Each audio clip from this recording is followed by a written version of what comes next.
Hello. Boris Johnson has been accused of one thing after another over the past weeks, and it struck me as something more than a coincidence. You know how the news media got hold of Trump like a puppy with a slipper and just kept shaking at it. Any old story would do, and they'd make a story out of him having two scoops of ice cream, wouldn't they? And they're doing that now here with Boris Johnson. I think suddenly somebody had an idea that they could destroy Boris Johnson in the same way as the woke media in the United States destroyed Trump. Well, actually, they didn't destroy Trump, did they? They made up as many stories as they could. In the end, what got Trump was not so much the news media as the big tech, Facebook, Twitter, those sorts of places.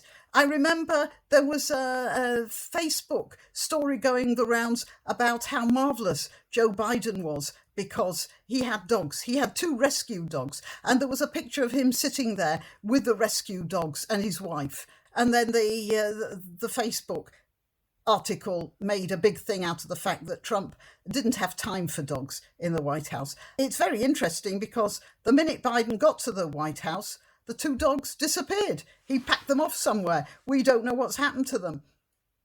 They were just political chaff, weren't they? Anyway, that's what's happened with Trump.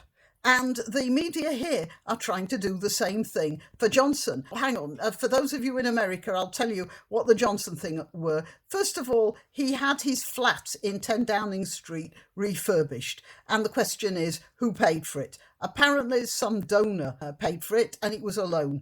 And there's some agreement about Johnson paying it back. However, we don't know much about that. The fact is, it did need refurbishing. Simply because the previous occupant had taste that Johnson didn't like, and he's living there, isn't he? He should be able to refurbish the official flat. He's got to be there. And the other thing is, James Dyson, inventor of the famous vacuum cleaner, moved his business to Malaysia a few years ago. Oh, he was a big socialist supporter at the time, I believe. But as soon as the sort of taxes that socialism put on him started to bite, he moved out to a place where the taxes were lower. You know, if the country you're living in is taxing you to the hilt and stopping you from developing things, it's difficult for me to tell him what to do. He's still producing vacuum cleaners after all. If he were here in this country, he'd have probably gone broke by now. But anyway, he was making machines that used vacuum pumps. And so he rang up Boris Johnson and said, I can help you make ventilators. I can send some of my workforce to Britain to deal with this. But what you've got to do is make sure that the tax, that the people who come back into Britain don't end up paying double taxes in Malaysia and in Britain. And apparently Johnson said, I'll fix it. And the media now are trying to make some sort of a lobbying thing out of it.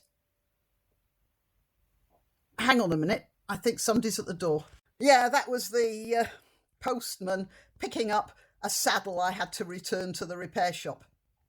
All right. So where was I? Oh, yeah. So Dyson was not lobbying. There was no corruption. Dyson was trying to help Britain at a time of intense need, and to try and make a thing out of that is nothing.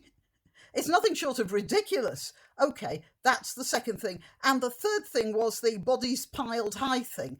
Apparently, somebody said that Johnson said when he was trying to resist the idea of a second lockdown, this person said that Johnson said that he didn't mind if bodies were piled high in the street, something like that. Well, Johnson denies saying that, and the only people who say they heard him say it are people who say they heard somebody say they heard him say it, if you see what I mean. But even if he did say it, it could have been taken quite out of context.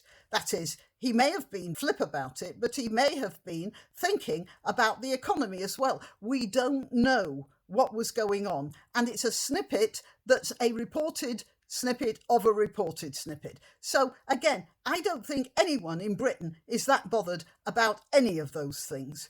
And the British media who are trying to do an MSNBC or a CNN on Johnson the way that those guys did their work on Trump, it's not going to wash here, mate. You might as well save your effort.